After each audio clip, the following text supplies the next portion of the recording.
Bonjour et bienvenue sur En Conscience, le podcast qui partage des conseils et des interviews aux professionnels de l'accompagnement de l'humain pour réveiller votre pratique et votre posture d'accompagnement. Je suis Anne Mondaroul, fondatrice de l'école Vibre, et notre objectif est de vous offrir un espace d'exploration pour vous éveiller et vous développer en conscience. Si vous voulez faire un pas de côté et vous inspirer, abonnez-vous et retrouvez-nous chaque mois pour un nouvel épisode.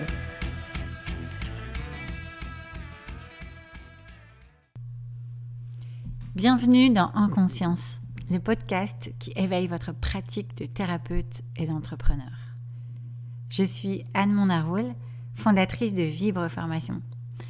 Vibre est une école qui forme au métier de sophrologue, mais aussi d'accompagnant et d'entrepreneur. Alors pour commencer, je vais vous avouer, je ne suis pas sophrologue, mais j'ai eu la chance de rencontrer la sophrologie à l'âge de 18 ans.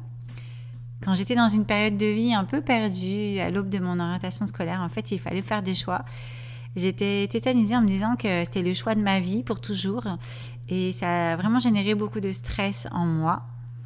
Et en rencontrant la sophro, au début, je pensais rencontrer de la relaxation.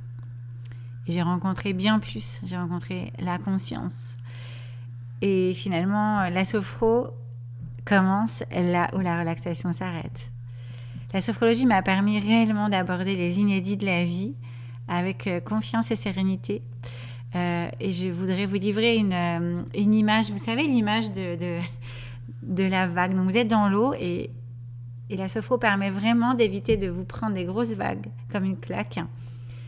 Mais surtout, elle vous apprend à surfer sur une houle avec le sens de l'accueil et le sens du rebond. J'ai jusqu'alors pas voulu faire de la sophrologie mon métier parce que j'étais plutôt attirée par tout ce qui était communication, créativité, projet, compréhension du besoin des gens. Alors je me suis tournée plutôt vers le marketing et la communication. Donc je peux dire que je suis experte en marketing et communication depuis 25 ans. Aussi, comme j'aime beaucoup la liberté, l'indépendance, les nouveaux projets, fédérer des personnes autour d'une idée, d'une conviction. Je me suis lancée dans l'entrepreneuriat il y a une dizaine d'années. Et ce qui m'a amenée à rencontrer de nombreux professionnels. Je me suis rendu compte d'ailleurs que beaucoup ne se sentaient pas du tout en phase entre ce qu'ils donnaient à voir et finalement qui ils étaient réellement. Souvent, en tant qu'entrepreneur, en tant qu'indépendant, on peut être guidé par deux choses qui peuvent nous faire dévier, la peur et le mental, quand ils sont exacerbés, bien sûr. Donc la peur de manquer, la peur de ne pas réussir, notamment avec dans le viseur papa et maman ou les amis qui nous regardent.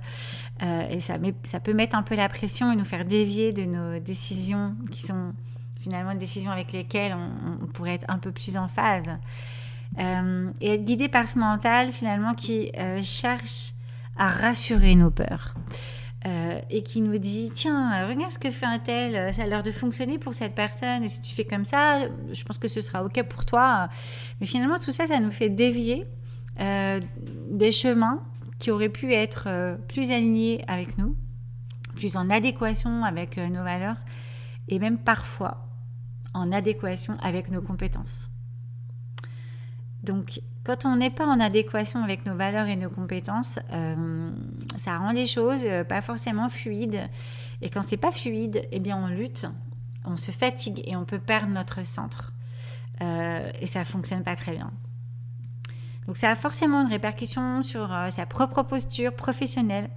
Et en fait, quand on n'est pas raccord, eh bien, il y a un manque d'incarnation avec nos valeurs, notre discours et je dirais même dans notre posture et nos relations interpersonnelles.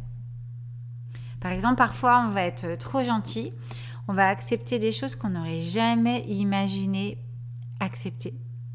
Du coup, on se fait violence ou au contraire, parfois, on est très rigide parce qu'on a tellement peur qu'on veut barricader les choses et on ne laisse pas la place à l'opportunité ou à la sérendipité. C'est un terme que j'aime beaucoup, on aura l'occasion d'en reparler.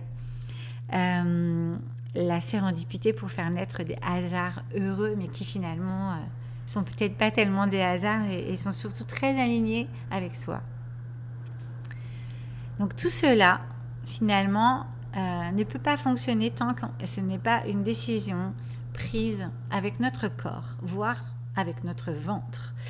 Quand on n'est pas relié avec notre ventre, on ne fait pas toujours les bons choix. Et le bon choix, c'est pas la bonne ou la mauvaise réponse, c'est pas un QCM, c'est vraiment le choix qui nous fait vibrer, celui avec lequel on se sent complètement OK, en phase, où c'est naturel, fluide. Aussi, c'est vrai que quand on est indépendant, c'était le cas pour moi, au début, on veut se lancer par envie de liberté, d'indépendance, cette envie d'avoir personne au-dessus de nous qui nous dise quoi faire et sans nous donner du sens, ou alors qui nous donne un sens avec lequel on n'est pas du tout en phase. Aussi, ça peut arriver. Mais finalement, dans cette grande liberté, parfois, on peut vite se laisser dépasser par notre envie, par notre passion, ou même par notre peur, notre mental qui nous dit fais ci, fais ça, et puis on a un planning de ministre et on se fatigue, on se désorganise et on déséquilibre l'harmonie qu'on a souhaité pourtant au début de cette vie entrepreneuriale entre la vie personnelle et la vie professionnelle.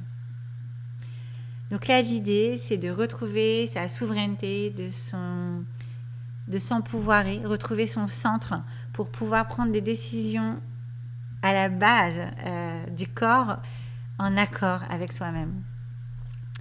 J'ai moi-même connu des difficultés, notamment une liquidation judiciaire qu'on appelle aussi dépôt de bilan vulgairement, il y a quelques années. C'était à l'occasion de ma première expérience professionnelle et entrepreneuriale et je me suis complètement grillé les ailes. J'ai voulu tout porter et je me suis éreintée. J'ai aussi voulu surtout faire du beau et du bien parce que c'était un projet écolo. Et j'ai malheureusement un peu oublié de vendre. J'ai surtout fait les choses que j'aimais faire sans penser qu'il fallait quand même faire les choses que j'aimais moins faire. Mais on aura l'occasion d'en reparler. Cette période, elle a été finalement difficile à vivre sur le moment, pas agréable, parce que ça a eu des répercussions personnelles et professionnelles, mais avec le recul, elle a été très riche, elle a été très vertueuse, elle m'a permis de mieux me connaître.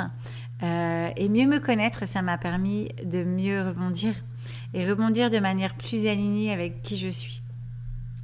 Finalement, c'est aussi prendre les enseignements, ou en tout cas tirer les enseignements de cette expérience. Parce que pour pouvoir rebondir,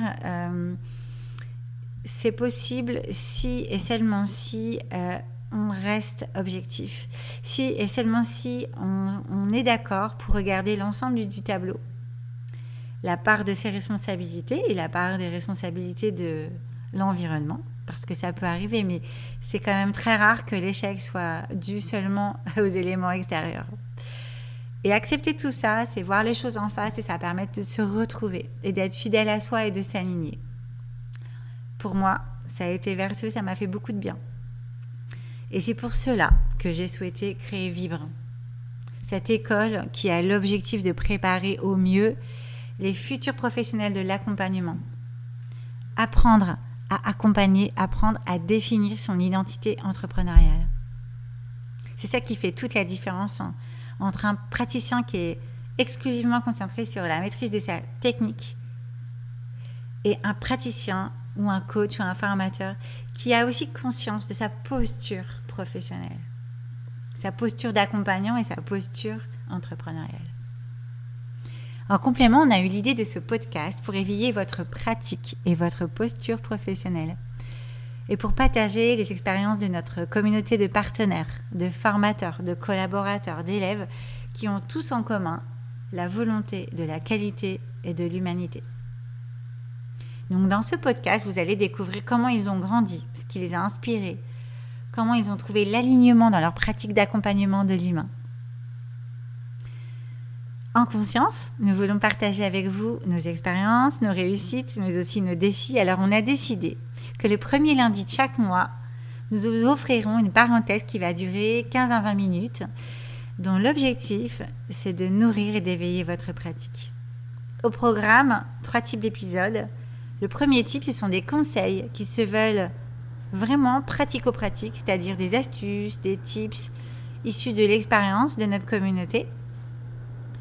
et aussi notre propre expérience avec des outils concrets. L'idée, c'est d'enrichir votre pratique et puis aussi d'éveiller au risque, de vous interpeller, de vous faire réfléchir, de vous faire faire un pas de côté.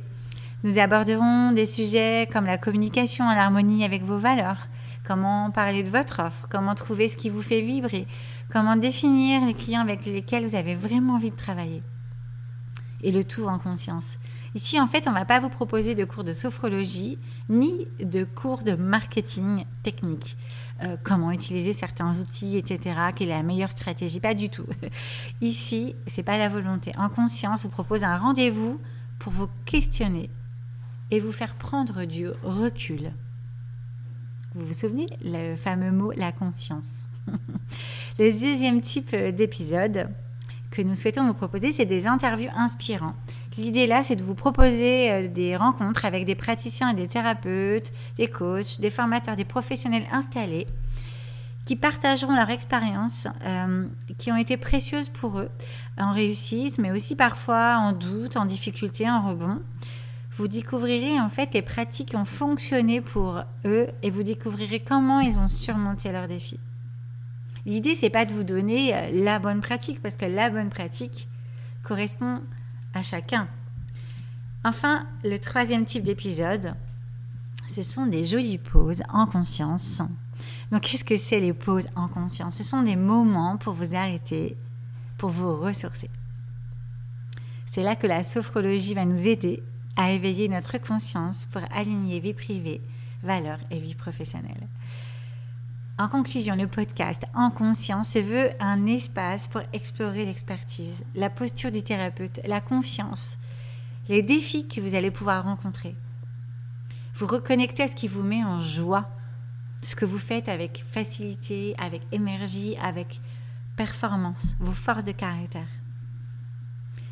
Découvrez votre cohérence, ce qu'on appelle aussi la congruence entre votre mental, vos émotions et votre corps. Donc, En Conscience est fait pour vous si vous êtes sophrologue en formation ou plus largement déjà installé. Notre podcast s'adresse aussi à tous les professionnels de l'accompagnement de l'humain, les thérapeutes, les praticiens, les coachs, les formateurs, vous l'aurez compris. Éveillez en conscience votre posture et votre pratique professionnelle en tant qu'entrepreneur de l'accompagnement de l'humain.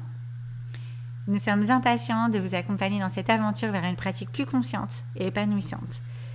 Rejoignez-nous, abonnez-vous, partagez ensemble la vidéo, notre pratique en conscience. À bientôt! C'est la fin de cet épisode. Nous espérons qu'il vous aura permis de faire un pas de côté et de vous apporter de nouvelles pistes de réflexion et d'inspiration. Nous vous proposons de continuer à vous éveiller avec les autres épisodes à votre disposition. Partagez, abonnez-vous, suivez-nous sur les réseaux sociaux et surtout retrouvez-nous le mois prochain.